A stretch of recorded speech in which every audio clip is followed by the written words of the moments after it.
Tapi yang paling penting, bagaimana dengan musik kita bisa menghantarkan pada Alhamdulillahirobbil alamin.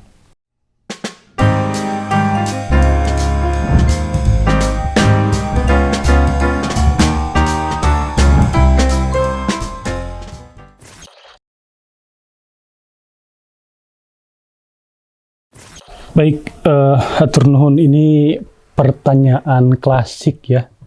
Berbicara hukum berarti pendekatannya itu pendekatan fikih. Sementara musik itu adalah produk dari kebudayaan sih. Sebetulnya ini yang orang kadang salah menempatkan ukuran pada satu titik gitu ya. Jadi memang sebetulnya pertanyaan fikih itu adanya di ujung sih sebetulnya, di ujung. Tapi kita harus melihat dulu dari akar musik itu sendiri apa kan gitu ya. Jadi sebetulnya berbicara musik kan tidak bisa lepas dari konsep seni dan budaya. Nah, seni dan budaya tidak bisa lepas dari pendekatan peranata sosial yang membentuk masyarakat itu sendiri sebetulnya.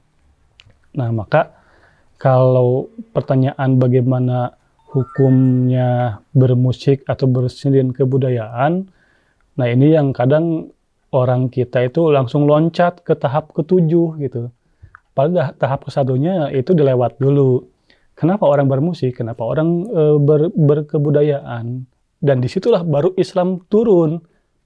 Karena konsep Islam kan rahmatan lil alamin. Nah sebetulnya kalau pertanyaan itu ingin saya tarik lebih mundur lagi dalam kajian culture studies, keberadaan musik itu tidak bisa lepas dari kehidupan.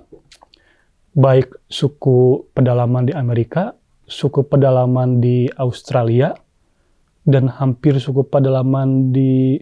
Kita tidak berbicara Eropa ya, karena Eropa tidak punya akar kebudayaan yang kuat sebetulnya. Dia hanya kuat di Renaissance aja sebetulnya. Termasuk ketika kita berbicara Nusantara, ada Jawa, ada Sunda, ada Minang, dan beberapa suku-suku yang lain. Sebetulnya eksistensi musik itu ada, karena musik adalah bagian dari proses ibadah mereka. Itu itu ciri pertamanya. Jadi musik itu ada sebagai tanda atau bagian integral dari proses peribadatan mereka. Yang antropolog bilang, yaitu animisme atau dinamisme. Tapi pertanyaannya, apakah ada peribadatan di era itu yang tidak diiringi dengan musik? Minimal hanya menabuh apa itu? Ya seperti kendang lah ya. Minimal hanya atau gerak kaki yang gini. Ah gitu. Jadi sebetulnya musik itu adalah bagian dari konsep ibadah. Karena manusia akan mengekspresikan pola ibadahnya dengan diiringi musik. Nah, dari situlah Islam baru turun. Nah, baru pertanyaan itu bisa kita jawab.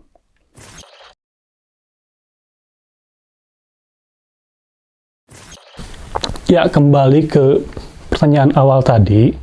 Karena musik itu adalah ekspresi ideologi, maka setiap musik yang disampaikan itu mengandung unsur mitologi yang mengiringi musik tersebut.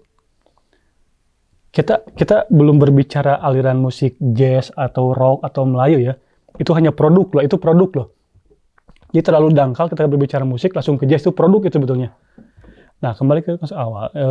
Dalam pandangan religious studies, musik itu mengandung muatan ideologi atau kepercayaan terhadap sesuatu yang dianggap Tuhan, sesuatu yang dianggap memiliki kekuatan yang maha gaib. Nah, kenapa musik diharamkan? Karena ideologi itu, karena mitologi itu mengarahkan kepada penuhanan selain Allah. Itu titik tekannya sebetulnya. Bukan berbicara ini dawai, ini apa. Kalau kita berbicara etnikologi musik, nggak ada musik yang tidak lepas dari partitur. Mau etnik Sunda, mau Eropa, tetap aja G sama dengan Do, C sama dengan Do.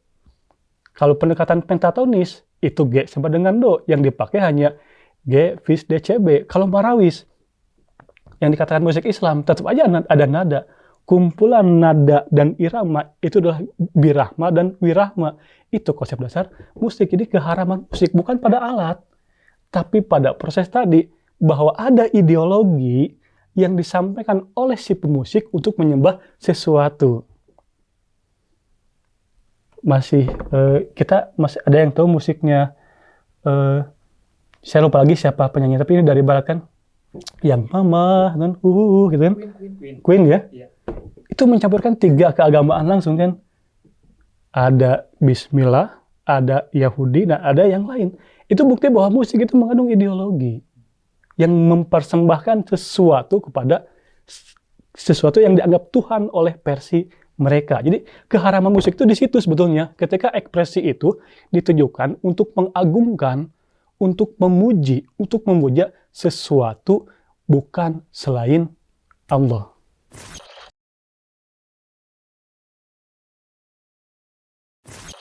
Ya, kalau berbicara dunia generasi modern lah ya, instrumen yang begitu kental dengan musik di kalangan muda itu adalah TikTok, snack video, dan Instagram ya. Mungkin kalau Facebook, golongan agak-agak tua dikit lah ya. Artinya, kalau berbicara efektif atau tidak, anak muda sekarang justru hidupnya identik dengan musik yang ada di sekelilingnya. Ketika dia ingin buat konten short, pasti dubbingannya musik. Ketika dia ingin buat konten TikTok, juga pasti di situnya ada back sound-nya musik.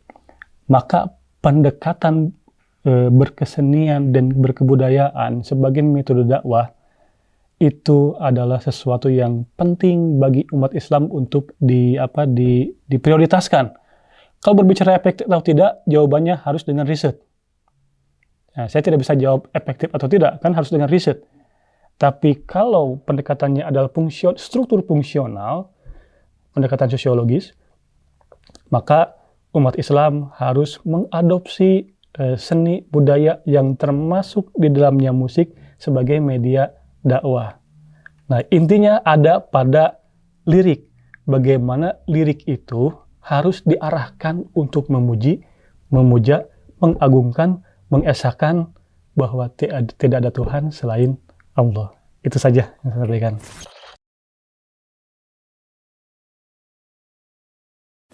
Baik, yang pertama, stop perdebatan apakah ini musik Islami atau tidak Islami. Karena baik musik Islami atau itu tidak Islami, dia tidak akan lepas dari yang namanya partitur itu sendiri atau tangga nada itu sendiri. Itu yang harus pertama. Jadi stop perdebatan itu. Apakah Marawish adalah Islam, apakah jazz atau Islam, itu bukan perdebatan yang esensi. Karena baik Islam atau modern ataupun etnik, sesungguhnya itu hanyalah sebuah perspektif. Karena semuanya tetap menggunakan tangga nada. Kalau sudah tangga nada, namanya tetap aja musik. Mau karawitan, mau jazz, mau itu. Kalau ada tangga nada, tetap aja namanya musik. Itu yang pertama itu. Stop perdebatan ini Islami atau tidak Islami. Yang kedua, ekspresi musik itu harus digambarkan sebagai konsepsi dari Al-Fatihah. Alhamdulillahirabbil alamin. Segala puji hanya milik Allah semata. Jadi ekspresi musik itu harus mengarahkan ekspresi nurani kita bahwa ini semua adalah bentuk pengagungan, bentuk pemujaan, bentuk ungkapan rasa indah yang luar biasa atas ciptaan Allah yang Maha Kuasa. Yang ketiga, dengarkan musik sesuai dengan karakter. Sesuai dengan karakter.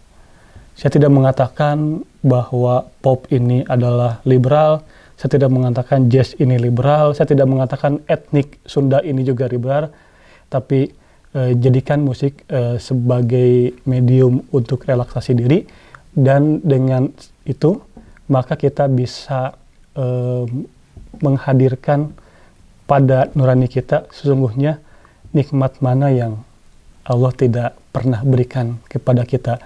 Jadi hanya mendengarkan lantunan akustik, kita bisa mengatakan Alhamdulillah. Begitu nikmat ciptaan Allah itu sendiri. Begitu nikmat suara yang Allah anugerahkan pada si biduan itu. Begitu nikmat kecerdasan yang Allah berikan kepada si pemain musik itu. Ujungnya ke situ. Karena perdebatan musik Islami atau tidak Islami itu saya rasa tidak terlalu urgen. Tapi yang paling penting bagaimana dengan musik kita bisa menghantarkan pada Alhamdulillahirabbil alamin.